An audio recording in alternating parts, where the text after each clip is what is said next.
nama saya Rachel Setiawati dari kelas 5A Program Pendidikan Bahasa dan Sastra Indonesia dengan NPM 1992-1031.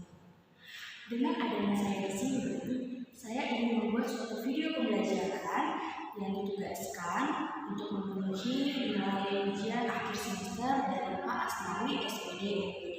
Tanpa berlama-lama, silakan masuk video. Kakak-kakak dan dulu silakan oke ya, karena kita mau mulai sekarang. Ayo yang lainnya.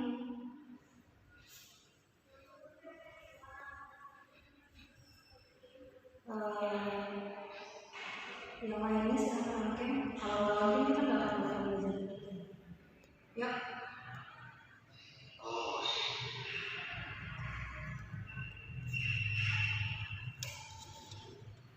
Ayo ditunggu.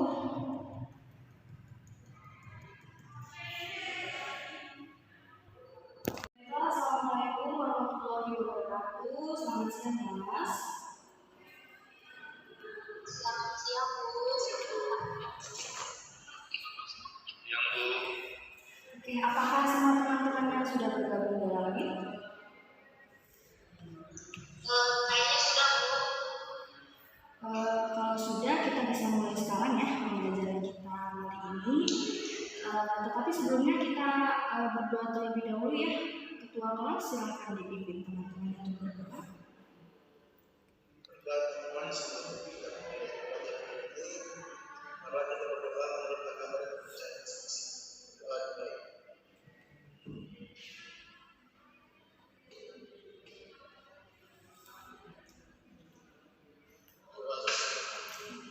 Oke, terima kasih untuk ketua kelas. Baiklah, sebelum Ibu menjelaskan materi, tolong dinonaktifkan. Baiklah, terima kasih ketua kelas. Sebelum Ibu menjelaskan materi kita, tolong dinonaktifkan suaranya. Dan untuk presensi, Ibu akan melakukan absen di akhir pembelajarannya. Baik, anak-anak, minggu lalu kita sudah membahas mengenai pengertian cerita pendek. Apa kalian masih ingat pembahasan minggu kemarin? Ingat Bu. Masih ingat kelas? Kok nggak ada suaranya? Masih Bu. Ingat Bu. Oke, baik. Jika kalian masih ingat, coba apa sih pengertian dari cerita pendek? Ibu mau tahu kalau masih ingat. Ada yang bisa jawab?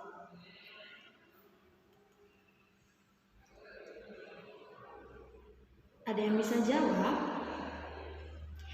Baik, kalau tidak ada yang bisa menjawab, berarti kalian belum memahami apa itu cerita pendek ya. Baik, di sini Ibu akan menjelaskan kembali mengenai cerita pendek. Jadi cerita pendek itu adalah sebuah karangan cerita berbentuk karya sastra berupa tulisan yang dibuat secara singkat dalam bentuk suatu kejadian beserta konflik dan juga akhir dari konflik tersebut.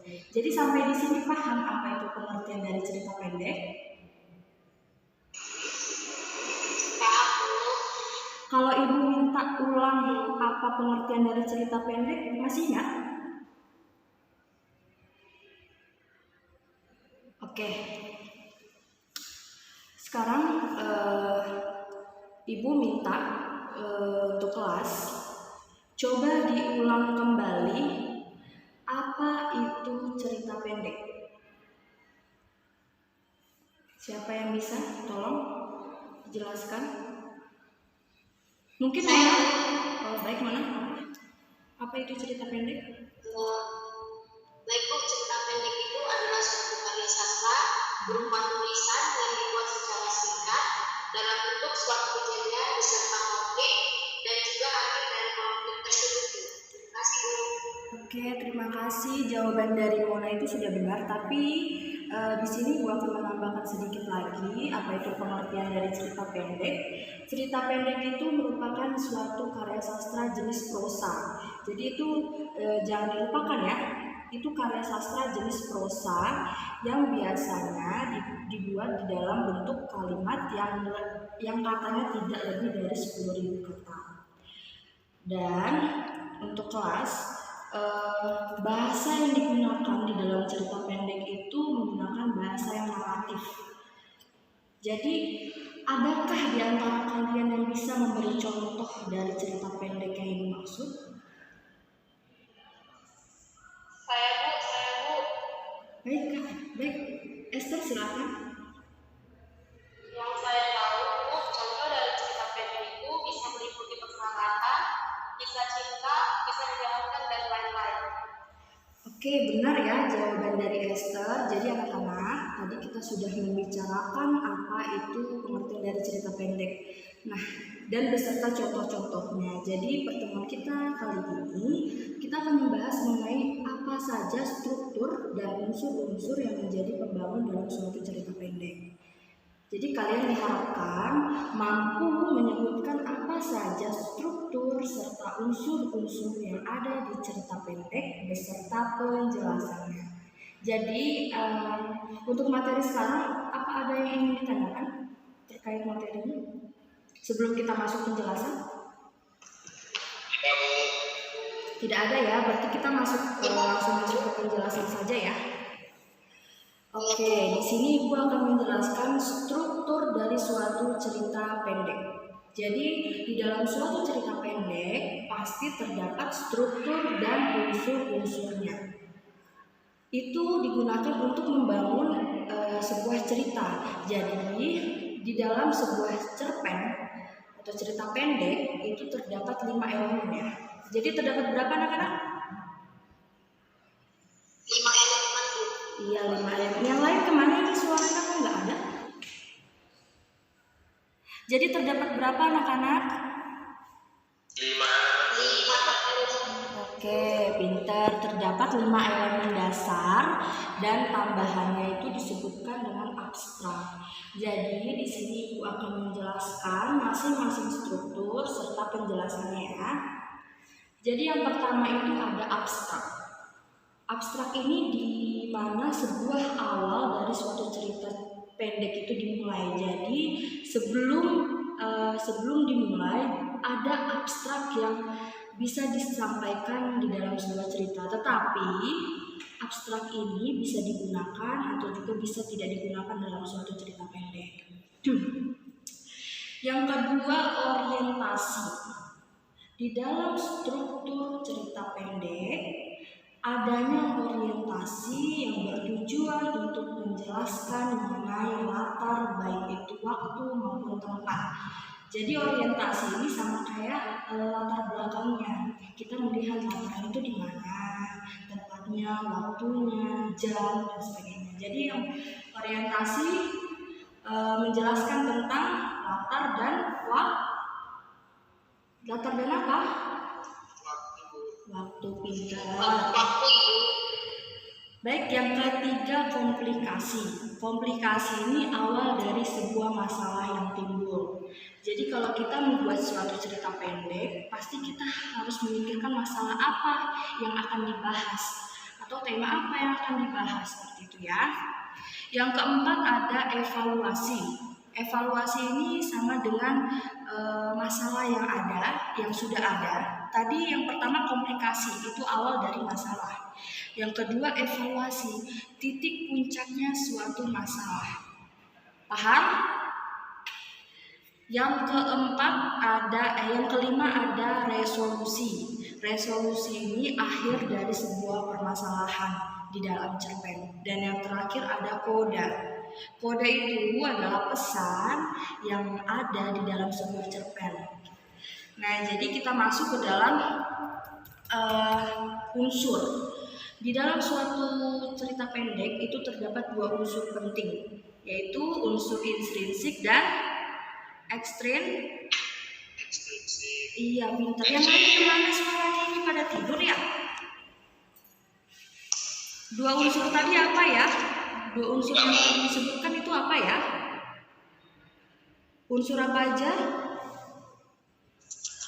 Intrinsik dan Intrinsik dan baik, ada unsur intrinsik dan ekstrinsik. Bedanya dari kedua unsur tersebut, unsur intrinsik itu berasal dari dalam sebuah cerita pendek, dan yang ekstrinsik berada di luar cerita pendek. Jadi, ada yang bisa menyebutkan unsur-unsur apa saja yang terdapat di dalam sebuah cerpen? Unsur intrinsik apa saja? Ada yang bisa jawab? Saya Bu, Bayu bisa Bu.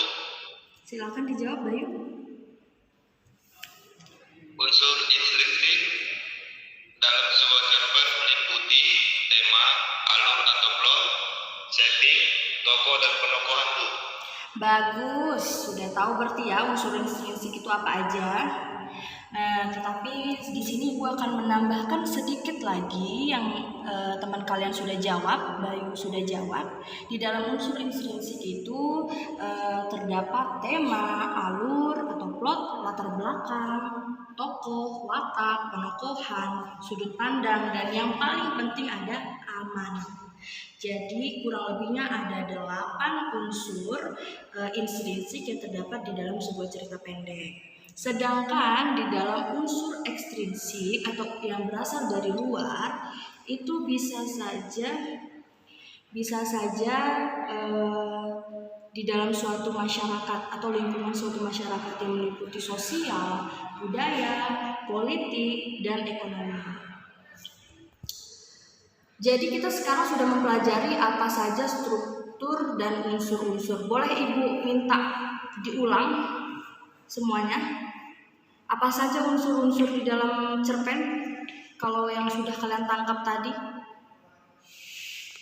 bisa diulang?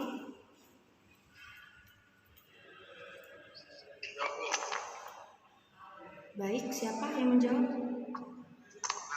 Oh iya, Nata. Yang saya tangkap tadi unsur intrinsik sama ekstrinsik. Unsur intrinsik dan ekstrinsik. Kalau boleh tahu yang intrinsik apa saja? Kalau yang Nata tangkap tadi, yang unsur intrinsik apa saja? Itu ada tema, alur, latar belakang, tokoh, watak, sudut pandang, dan amanat. Oke, baik, berarti sudah paham ya apa-apa saja unsur-unsurnya. Sekarang pertemuan kita kali ini Ibu akan memberikan tugas. Tolong dicatat dan dipahami baik-baik ya tugas yang akan Ibu berikan. Jadi tugasnya di sini, buatlah suatu karya cerita pendek bertemakan bebas. Contohnya itu kayak yang tadi teman kalian sebutkan. Dan Ibu berikan waktu pengumpulan selama 2 hari dari sekarang. Berarti di hari apa ya? Di hari Sabtu ya. Tugasnya semua dikumpulkan di hari Sabtu melalui Google Classroom. Sampai di sini paham? Paham Bu? Adakah yang ingin ditanyakan terkait tugas kita? Kami bertanya. Ya, Novita, silakan. Apa yang ditanyakan? Tema bebas yang dimaksud itu apa ya? Saya masih kurang paham. Oke, tema bebas yang dimaksudkan itu bisa bertemakan tentang sahabat, percintaan, pendidikan, dan yang lain-lain. Jadi seperti itu ya temanya ya nanti ya. Baik, kelas, karena waktu kita sudah habis, kita cukupkan sampai di sini saja pertemuan kita. Ibu tunggu tugasnya di hari Sabtu. Di hari Sabtu melalui Google Classroom. Kalau pengumpulannya telat, otomatis Ibu tidak akan bisa terima lagi ya. Di jam 9 pagi. Oke. Baik. Jangan keluar terlebih dahulu karena Ibu mau absen ya. Yesika. Tidak ada ya. Novita. Esther. Saya Bu. Nova, tidak ada ya. Mona, Saya Bu. Rohit, Bayu Rohit, Saya Bu. Nathanael, Azaria hadir? Oke, baik. Hadir semua ya. Baiklah, sebelum kita tutup, kita ucapkan alhamdulillah dulu. Sebelumnya Ibu ucapkan terima kasih. Oke, Ibu persilakan untuk keluar dari bed kita ya. Terima kasih anak-anak. Baik Bu.